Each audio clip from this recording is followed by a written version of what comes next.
Alhamdulillahirabbil alamin wassalatu wassalamu ala asyrofil anbiya'i wal mursalin wa ala alihi wasallam.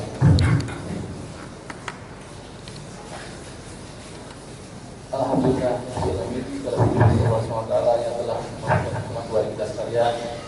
Kita dapat melaksanakan ibadah salat berjamaah yang insyaallah akan dilanjutkan dengan sholat ini yang akan diasuh oleh Ustaz Hadis. Salawat semoga sholat dilimpahkan kepada Nabi kita Nabi Muhammad sallallahu alaihi wasallam. Semoga kita mendapatkan sahabat yang berat. Kalau Allah Taala yang kasih, a'udzubillahi minasyaitonir rajim. Inni ja'ilun fil ardi khalifah. Wa qala Rasulullah sallallahu alaihi wasallam, kullukum ra'in wa kullukum mas'ulun. Ya Allah, pada detik ini mungkin kita akan sebentar lagi akan mendengarkan masuk dari pemilu atau KPU bahwasanya akan muncul dari presiden. Nah, untuk yang kali ini akan disampaikan oleh kita Al-Hadis hak-hak dari seorang presiden. Untuk memberikan waktu saya silakan.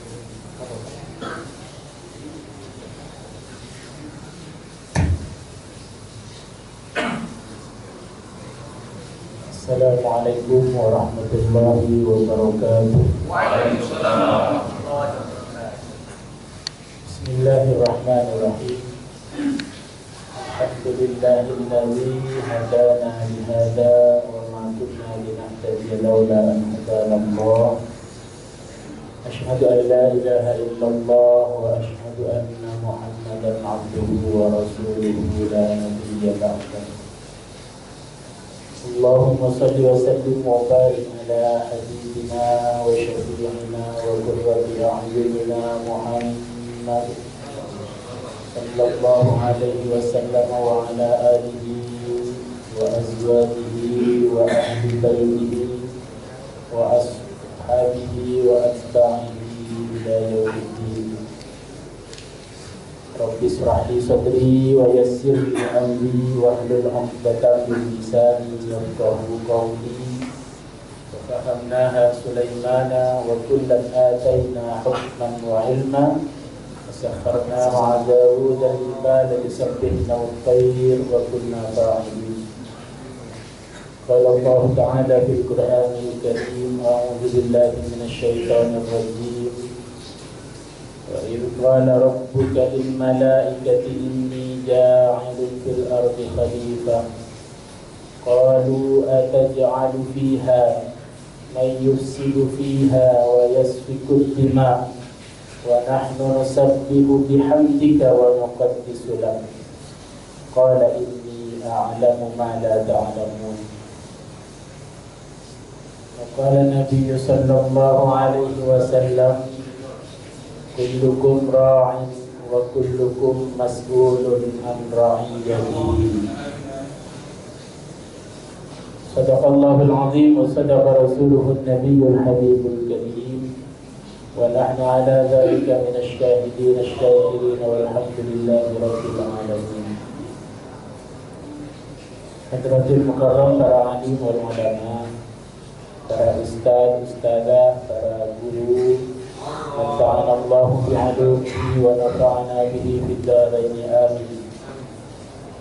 Segenap pengurus Majelis Taklim, SKTV dan Ta'mir Musalla Al-Ma'mur Senayan City yang insyaallah semoga dalam ridha dan rahmat Allah Subhanahu wa ta'ala. Jamaah hadirin wal hadirat, insyaallah semoga dalam ridha dan rahmat Allah. Marilah di awal taklim kita pada siang hari ini tak lupa kita panjatkan puji dan syukur kita kehadirat Allah Azza wa Jalla atas segala limpahan rahmat, nikmat, taufik, hidayah dan inayahnya kepada kita. Karena sejatinya yang patut kita puji hanyalah Allah Subhanahu wa ta'ala. Para ulama membagi puji hamdun itu atas 4 hal. Yang pertama, hamdu qadimin alal jadid.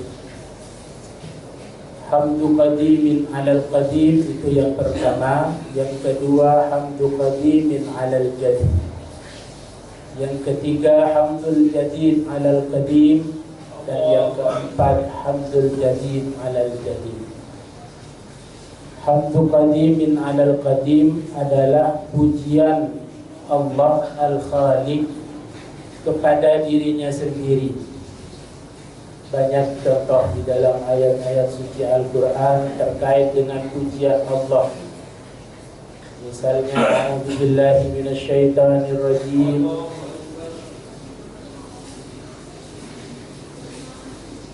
La ilaha illa ana fa'budni.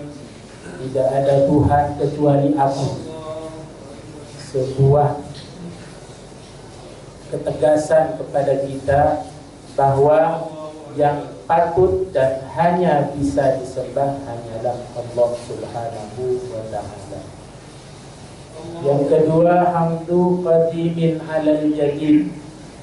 Pujian Khaliq, pujian Allah kepada makhluknya, yakni ketika Allah memuji makhluk-makhluk yang bernama manusia misalnya. A'udzubillahi minasyaitonirrajim. Laqad khalaqnal insana fi ahsani taqwim. Sungguh telah aku jadikan manusia itu sebaik-baik bentuk. Pujian Allah kepada makhluknya. Juga ketika Allah memuji junjungan kita Nabi Muhammad sallallahu alaihi wasallam, laqad kana lakum fi rasulillahi uswatun hasanah. Dan banyak sekali contoh ayat-ayat yang lain. Pujian yang ketiga adalah ketika makhluknya memuji Allah, hamdul jadid alal qadim. Dan ini sering kita lafadzkan dan sering kita baca di dalam ayat-ayat suci Al-Quran. Alhamdulillahi Rabbil Alamin. Segala puji hanya milik Allah. Pujian yang baru, pujian makhluk kepada Al-Khaliq, kepada Sang Pencipta. Yang keempat adalah pujian atas makhluk kepada makhluk yang lain. Bahwa konsep pujian makhluk antara makhluk yang satu dengan yang lain tidaklah terlepas dari sejatinya itu pujiannya kepada Allah Subhanahu wa ta'ala. Hamdul jadid alal jadid. Sehingga kita dianjurkan ketika kita melihat sesuatu yang indah, takjub atas sebuah panorama yang indah kita lihat, kita dianjurkan untuk mengucapkan Subhanallah, Alhamdulillah. Bertemu dengan lawan jenis yang sepintas terus kita lihat indah, maka seharusnya kita lafazkan Subhanallah. Cuma jangan diterusin, karena yang boleh itu hanya pada pandangan pertama. Untuk yang kedua dan selanjutnya sudah akan berbuah dengan namanya azab Allah. Hamdul jadid alal jadid. Pujian kita tak lepas dari semua nikmat Allah, terutama nikmat yang agung yang telah Allah sematkan di setiap hati kita, nikmat iman dan nikmat Islam. Itu yang harus kita garis bawahi dan terus kita perkuat di dalam diri, karena nikmat iman dan Islam, adanya hidayah di dalam hati kita merupakan sebuah nikmat terbesar. Karena di satu sisi banyak makhluk-makhluk Allah, manusia-manusia yang lain di muka bumi ini Allah biarkan dalam ketersesatan. Masih ada sebagian dari saudara kita yang banyak berperilaku dengan hal-hal yang berbau kesyirikan. Entah itu menyembah benda, menyembah kekayaannya, kagum atas jabatan dan kekuasaannya, lupa dengan dirinya sendiri, terlalu sombong dan angkuh dengan diri sendiri adalah bentuk kesyirikan. Oleh karena itu, bersyukurlah kita kepada Allah atas segala nikmat Allah, nikmat iman, nikmat Islam, sehingga Allah tetap jauhkan kita dari hal-hal yang berbau kemaksiatan. Amin. Salawat dan salam semoga tetap tercurah atas junjungan Habibina wa Syafi'ina wa qurrati a'yunina Muhammadin sallallahu alaihi wasallam, uswah dan qudwah kita, teladan kita yang juga kita terus harapkan syafaatnya ila yaumil qiyamah. Amin ya rabbal alamin. Bapak Ibu rahimakumullah, sebentar lagi kita akan menghadapi sebuah kejadian besar, peristiwa besar di Republik tercinta ini, di mana insya Allah kalau Allah mengizinkan besok ada sebuah peristiwa penetapan dari KPU tentang siapakah pemimpin kita di masa yang akan datang. Sudah banyak tenaga, pikiran, materi yang dikeluarkan oleh kedua belah pihak, termasuk oleh tim sukses dan juga yang tidak terkait di dalamnya. Sudah banyak waktu terbuang. Di antara kita mungkin sudah banyak asik dengan obrolan hal tersebut. Di sela waktu istirahat, bahkan terkadang sambil kerja sambil ngobrolin hal tersebut. Sibuk kita menjadi tim sukses, dan sementara di satu sisi kita lupa untuk menjaga kesuksesan diri kita, bahwa kita sekarang berada di bulan suci Ramadan yang agung. Hadirin rahimakumullah, Ramadan sebuah kejadian yang hanya terjadi setahun sekali. Di antara 12 bulan hanya ada satu bulan Ramadan. Rasulullah membiasakan diri, mempersiapkan diri sejak dari bulan Rajab, Sya'ban. Beliau mengajarkan kepada para sahabat untuk terus bermujahadah, memperbanyak beribadah kepada Allah, mempersiapkan hadirnya bulan Ramadan. Tercermin dalam doa-doa beliau, Allahumma barik lana fi Rajab wa Sya'bana wa ballighna Ramadan. Ya Allah, berikan keberkahan kepada kami di bulan Rajab, di bulan Sya'ban, dan sampaikan usia kami di bulan Ramadan. Begitu agungnya bulan Ramadan. Namun belakangan yang terjadi dengan bangsa kita, dengan setiap personel kita, setiap individu muslim yang ada di Indonesia ini sibuk untuk membicarakan orang lain, mengagungkan tokoh idolanya, menjelekkan tokoh-tokoh yang lain, sehingga yang terjadi bukannya berintrospeksi diri, memperbaiki diri, bermuhasabah atas segala apa yang kita lakukan selama ini, lupa bahwa ini bulan Ramadan yang Rasulullah sebutkan sebagai bulan pembakar dosa. Satu kesempatan kita diberikan ampunan yang maha luas oleh Allah Subhanahu wa ta'ala. Marilah dari sisa Ramadan yang akan kita hadapi ke depan, dapat kita manfaatkan semaksimal mungkin untuk terus memperbaiki diri, menjadikan Ramadan sebagai kesempatan termulia kita menjadi makhluk-makhluk yang mendapatkan ridha dan ampunan Allah Subhanahu wa ta'ala. Amin ya rabbal alamin.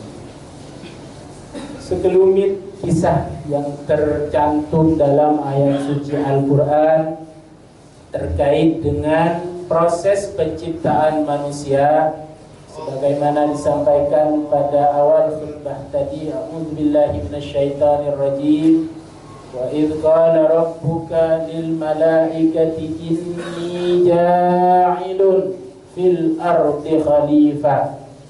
Dan ketika Allah menyampaikan firman-Nya kepada para malaikat, inni ja'ilun fil ardi khalifah, sungguh aku akan menciptakan makhluk yang bernama manusia yang akan dijadikan khalifah di bumi.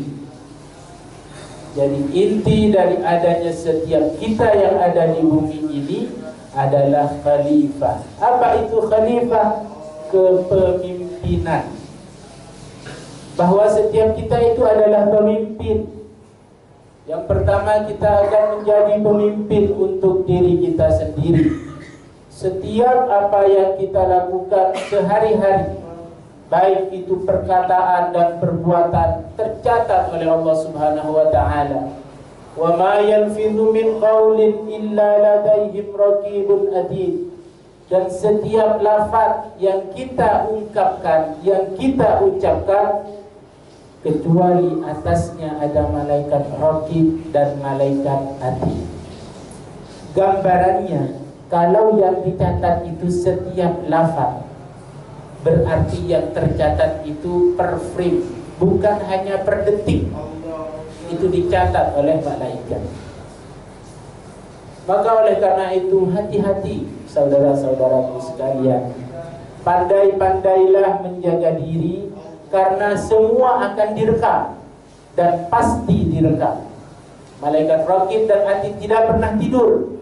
Dia akan selalu taat atas perintah Allah untuk mencatat segala amal dan perbuatan kita. Kalau pada kesempatan ini yang direkam rupanya cuma yang duduk di depan, satu kamera, nggak ada kamera yang lain. Ketika nanti ditampilkan, maka akan terlihat, saya pribadi akan melihat sosok saya di depan mata. Oh, seperti ini saya ketika berbicara di depan. Dan nanti pertanggungjawaban kita di akhirat akan dibukakan kepada seluruh makhluk. Manusia pertama dari Nabi Adam sampai manusia akhir zaman akan menyaksikan rekaman kita dalam seumuran hidup kita, mulai dari kita lahir sampai kita menutup mata nanti. Akan direkam. Kebayang tidak kalau seandainya nanti yang masuk dalam rekaman adalah perbuatan maksiat kita yang kemudian disaksikan oleh orang lain. Na'udzubillah, semoga Allah Subhanahu wa taala mengampuni setiap kesalahan kita sehingga tidak dapat diketahui, bahkan dipermalukan di hadapan manusia, seluruh manusia, makhluk-makhluk Allah nanti di hari kiamat. Hadirin rahimakumullah, bahwa setiap detik selalu tercatat. Wa ma yalfidhu min qaulin illa ladaihim raqibun atid. Setiap kita adalah pemimpin. Pemimpin untuk diri kita sendiri, di mana kesaksiannya nanti akan diungkap tidak dari mulut kita, yang mungkin mulut kita akan memberikan kebohongan, yang mungkin mulut kita akan memanipulasi apa yang terjadi sebelumnya, apa yang akan kita rencanakan bisa dimodifikasi, diatur oleh mulut kita. Namun yang akan menyampaikannya nanti bukan mulut. Al-yawma nakhtimu ala afwahihim wa tukallimuna aydihim wa tashhadu arjuluhum bima kanu yaksibun. Pada hari itu, nakhtimu ala afwahihim, mulut kita terkunci. Wa tukallimuna aydihim, dan yang akan berbicara adalah tangan-tangan kita.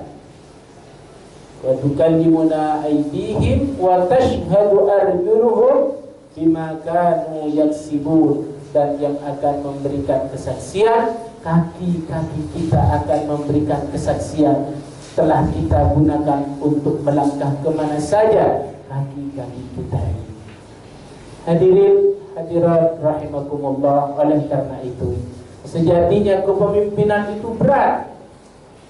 Jangankan memimpin orang lain, memimpin diri sendiri saja harus seperti itu, kenyataan yang harus kita hadapi. Kepemimpinan kita di dalam keluarga, bapak-bapak khususnya yang menjadi kepala keluarga, ingat tanggung jawab kita sebagai pemimpin di dalam rumah tangga, memimpin istri kita, memimpin anak-anak kita, memimpin orang-orang yang berada dalam hak dan kewajiban kita. Itu semua akan dipertanggungjawabkan di hadapan Allah Subhanahu wa ta'ala. Kemudian ada yang menjadi RT, menjadi RW, ketua majelis ta'lim, ketua takmir masjid dan sebagainya.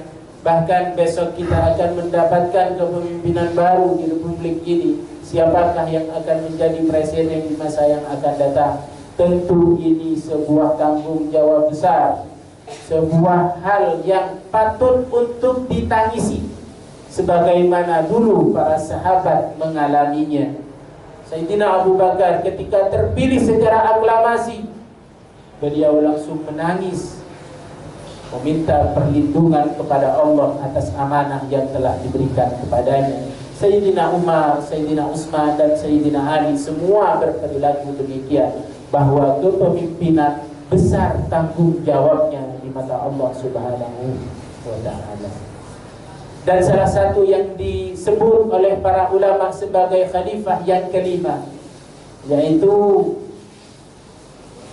yang berkuasa pada khilafah Abbasiyah, Umar bin Abdul Aziz.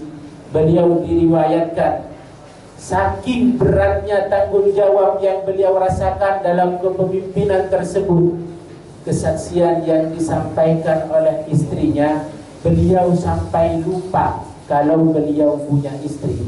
Sehingga semenjak beliau diangkat menjadi khalifah, pengakuan istrinya nih, beliau tidak pernah mandi janabah sampai akhir hayatnya. Sebegitu beratnya tugas kepemimpinan yang dirasakan oleh orang-orang terdahulu kita yang mulia tersebut. Namun berbeda dengan yang terjadi di zaman sekarang. Jangankan untuk menjadi presiden, menjadi lurah sudah ratusan juta bahkan miliaran rupiah dikeluarkan. Bahkan untuk menjadi RW, menjadi RT sudah ada tim sukses, dan semuanya membutuhkan pengorbanan yang begitu luar biasa. Kepemimpinan yang seharusnya bertanggung jawab besar malah dicari untuk memberatkan hisab kita di akhir nanti. Hadirin wal hadirat rahimakumullah, kembali ke proses penciptaan Nabi Adam, bahwa Nabi Adam diciptakan di bumi adalah sebagai khalifah fil ardi. Namun lanjutan dari ayat tersebut ada penolakan dari para malaikat. Terungkap dalam ayat berikutnya, qalu ataj'alu fiha may yufsidu fiha wa yasfiku dima wa nahnu nusabbihu bihamdika wa nuqaddisu lak. Kemudian Allah berfirman, Allah menjawab, qala inni a'lamu ma la ta'lamun. Malaikat berkata, malaikat menjawab atas firman Allah, ya Allah, kenapa engkau akan menjadikan makhluk yang hanya akan membuat kerusakan di bumi, hanya akan menumpahkan darah di bumi, sementara kami makhluk-makhlukmu ini selalu bersujud kepadamu, wa nuqaddisu lak, dan selalu mensucikanmu. Itu ungkapan para malaikat. Kayaknya malaikat udah gede banget. Karena dalam tafsir Fathur Razi disebutkan, sebelum bumi ini ditinggali, ditempati oleh makhluk yang bernama manusia, ada makhluk terdahulu yang telah menempati bumi dari kalangan jin. Jadi ada makhluk dari kalangan jin dalam bentuk eksis sebagaimana layaknya manusia hidup di bumi ini. Namun karena nafsu dan angkara murka, kemudian makhluk jin tersebut membuat kerusakan, menumpahkan darah, sebagaimana sesuai apa yang diucapkan malaikat tadi. Menumpahkan darah, pertentangan terjadi di mana-mana, peperangan, menindas yang lemah, yang berkuasa, terus sombong dan ponga. Itu yang terjadi. Sehingga kemudian Allah murka. Allah murka dan kemudian menghancurkan makhluk-makhluk di bumi tersebut dengan menurunkan para malaikat dengan menggunakan panah-panah api dari api neraka. Dan hancurlah penghuni bumi dari bangsa jin, kecuali ada satu anak jin yang terselamatkan saat itu. Malaikat tidak tega untuk membunuhnya, dan kemudian jin kecil tersebut dibawa ke langit. yang tumbuh dan berkembang menjadi makhluk yang taat kepada Allah karena didikan yang baik oleh para malaikat. Maka ini menjadi pelajaran juga bagi kita bahwa di mana kita berada, lingkungan kita berada sangat berpotensi untuk memberikan arah mana kemudian anak kita, bayi yang baru lahir yang kemudian berkembang menjadi dewasa, menjadi anak solehkah atau anak yang ahli maksiat kepada Allah. Rasulullah menyebutkan kullu mauludin yuladu 'alal fitrah fa abawahu yuhawidanihi aw yumajjisanihi aw yunassiranihi. Setiap kelahiran adalah dalam keadaan suci, maka kedua orang tuanya lah yang akan menjadikan ia Yahudi, Nasrani atau Majusi.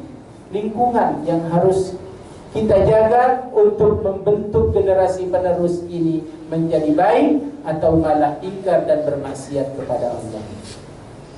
Maka si kecil tadi dari kalangan jin tadi yang diasuh oleh para malaikat tumbuh berkembang menjadi hamba yang taat, hamba yang mengabdi kepada Allah, yang namanya terkenal di seluruh langit. Di langit pertama dia dikenal dengan sebutan ahli surga. Di langit kedua dia disebut sebagai Al-Abid, hamba yang taat. Di langit ketiga sebutannya demikian, sampai di langit ketujuh dia disebut sebagai Azazil, manusia, makhluk mulia yang setiap sujudnya, satu kali sujud dia kepada Allah Subhanahu wa ta'ala sambil menangis, lebih mulia dari 500 tahun sujudnya malaikatul muqarrabin.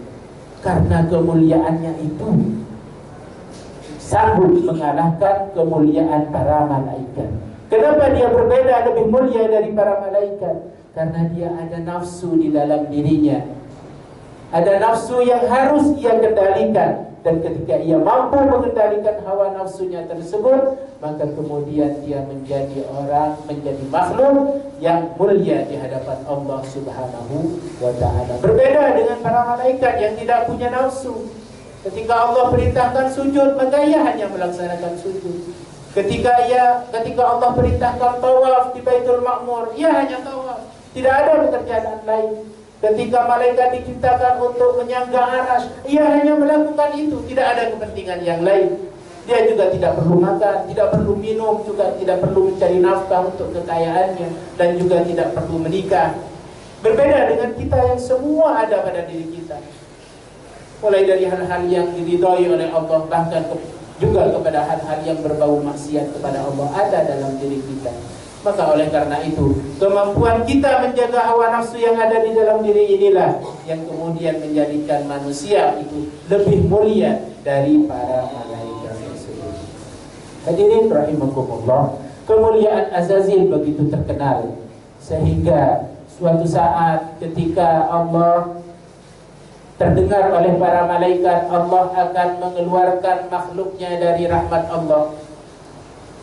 Tersadar para malaikatul muqarrabin untuk kemudian berdoa kepada Allah, menangis, jangan sampai dirinya yang keluar dari rahmat Allah. Sebagaimana kita selalu meminta kepada Allah, ihdinas siratal mustaqim. Malaikat pun kala itu merasakan hal yang sama, jangan-jangan dirinya yang akan dikeluarkan dari rahmat Allah. Kemudian serta-merta mereka bertemu dengan Azazil yang hidup di langit kala itu, memintakan doa kepadanya, wahai Azazil, tolong doakan kami agar jangan menjadi makhluk yang dikeluarkan dari rahmat Allah.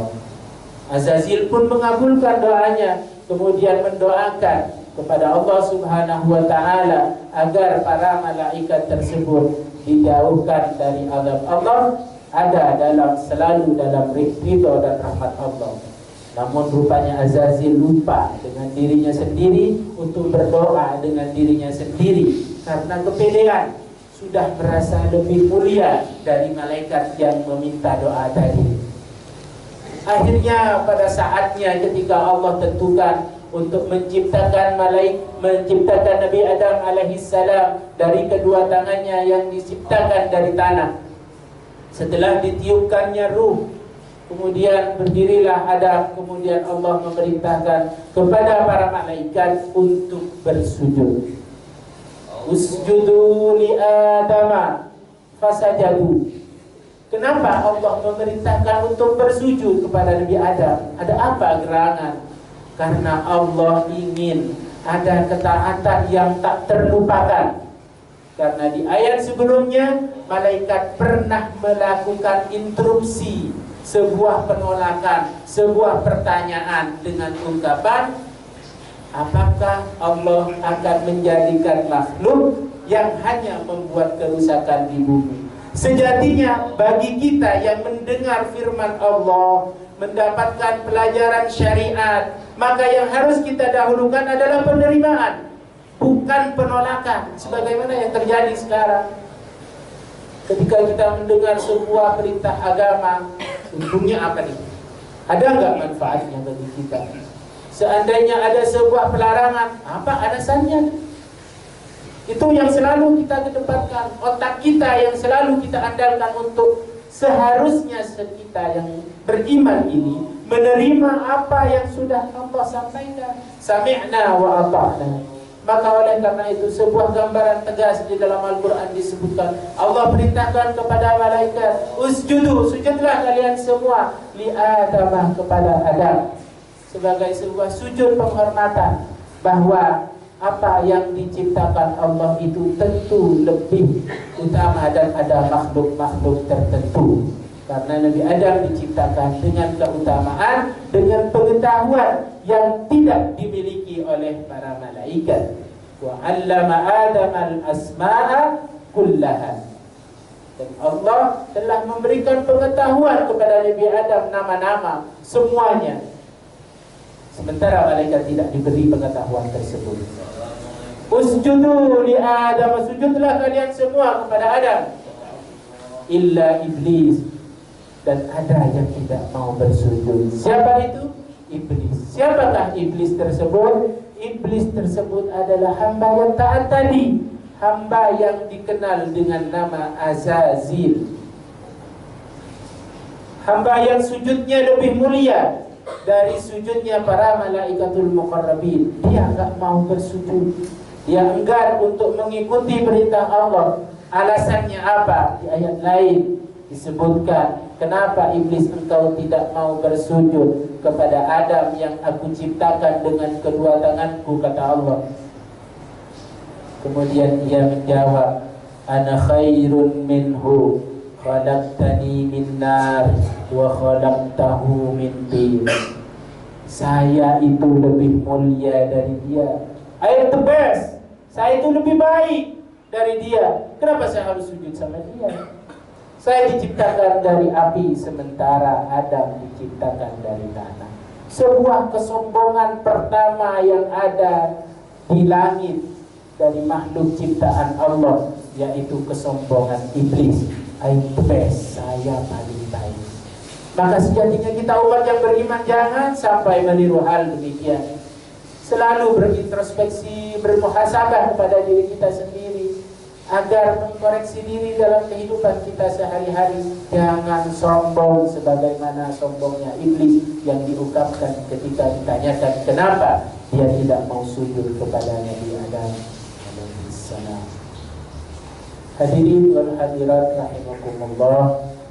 Maka oleh karena itu, kembali kepada tema kita pada hari ini, bahwasanya tugas kita sebagai seorang pemimpin, seorang khalifah di bumi yang Allah ciptakan, untuk menjaga kebahagiaan, menjaga kelangsungan bumi untuk terus beribadah kepada Allah. Karena konsep penciptaan kita, tujuan Allah menciptakan jin dan manusia hanya satu, illa liya'budun. Inna khalaqtul jinna wal insa illa liya'budun. Sesungguhnya kami ciptakan jin dan manusia hanyalah untuk beribadah kepada Allah Subhanahu wa ta'ala. Maka bukti ketaatan kita kepada Allah Subhanahu wa ta'ala adalah menghamba kepada Allah, mengerjakan apa yang telah menjadi perintah Allah, menjauhi apa yang sudah menjadi larangan-larangan Allah. Di bulan suci Ramadan yang agung ini, marilah kita memperbanyak zikir kita, memperbanyak qiyamul lail kita, banyak bermuhasabah, beristighfar kepada Allah, berinfak dan sedekah. Laksanakan kewajiban zakat, baik itu zakat fitrah maupun zakat mal pada diri dan kita dan segenap orang-orang jadi tanggungan kita untuk kita bisa selamat dari api nerakanya Allah Subhanahu wa taala, dan semoga Allah Subhanahu wa taala memberikan perlindungan kita semua sampai akhir hayat kita sehingga kita diwafatkan dalam keadaan husnul khatimah. Amin ya rabbal alamin.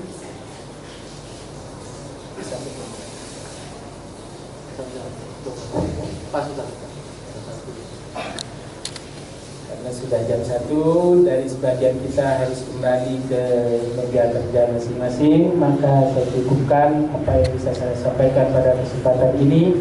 Semoga ini menjadi pelajaran bagi saya pribadi dan bagi kita semua yang hadir.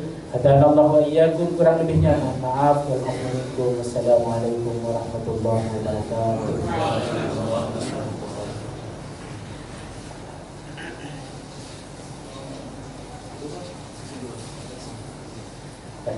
Marilah kita tutup pertemuan kita pada malam hari ini dengan menundukkan kepala kita, mengadahkan tangan kita, bermunajat kepada Allah Subhanahu wa taala agar di bulan yang mulia ini Allah memberikan keutamaan kepada kita semua. Amin ya rabbal alamin. Ada hadirin yang ada kemudian sallallahu alaihi Nabi Mustafa sallallahu alaihi wasallam. Al-Fatihah. Alhamdulillah minasyaitonir rajim. Bismillahirrahmanirrahim. Alhamdulillahi rabbil alamin arrahmanir rahim maliki yaumiddin iyyaka na'budu wa iyyaka nasta'in ihdinas siratal mustaqim siratal ladzina an'amta 'alaihim ghairil maghdubi 'alaihim waladdallin. Bismillahirrahmanirrahim. Hamdan syakirin hamdan lillahi wa yukafi'u mazidah. Ya Rabbana lakal hamdu kama yanbaghi li jalalika al-jalil wa li'azimi sultan. Allahumma ighfir lana dhunubana wa khatayana ya rabbal alamin. Allahumma ighfir lil muslimina wal muslimat wal mu'minina wal mu'minat al ahya'i minhum wal amwat innaka sami'un qaribun mujibud da'awat wa ya qadiyal hajat. Allahumma ya fattah ya razzaq ya kafi ya mu'min ya fatih ya kasifal wa ya man ya'budu ya wa ya. Allahumma inna nas'aluka salamata fid din wa 'afiyatan fil jasad وزيادة في العلم وبركة في الرزق وتوبة قبل الموت ورحمة عند الموت وهون علينا في سكرات الموت والنجاة من النار والعفو عند الحساب. اللهم اجعلنا وأولادنا وتلاميذنا من أهل العلم وأهل الخير ولا تجعلنا وإياهم من أهل الشر والضير. اللهم اجعلنا حجا مبرورا وسعيا مشكورا وذنبا مغفورا وتجارة لن تبور يا عالم ما في الصدور. أخرجنا يا الله من الظلمات إلى النور. أخرجنا يا الله من الظلمات إلى النور. أخرجنا يا الله من الظلمات إلى النور. اللهم حبب إلينا الإيمان وزينه في قلوبنا وكره إلينا الكفر والفسوق والعصيان واجعلنا من الراشدين. ربنا لا تزغ قلوبنا بعد إذ هديتنا وهب لنا من لدنك رحمة إنك أنت الوهاب. ربنا هب لنا من أزواجنا وذرياتنا قرة أعين واجعلنا للمتقين إماما. ربنا تقبل منا صلاتنا وصيامنا وقيامنا وركوعنا وسجودنا وتخشعنا وتضرعنا وتعبدنا وتمن تقصيرنا يا الله يا أرحم الراحمين. ربنا آتنا في الدنيا حسنة وفي الآخرة حسنة وقنا عذاب النار وأدخلنا الجنة مع الأبرار يا عزيز يا غفار يا رب العالمين. الفاتحة. الحمد لله رب العالمين الرحمن الرحيم مالك يوم الدين إياك نعبد وإياك نستعين اهدنا الصراط المستقيم صراط الذين أنعمت عليهم غير المغضوب عليهم. Assalamualaikum warahmatullahi wabarakatuh.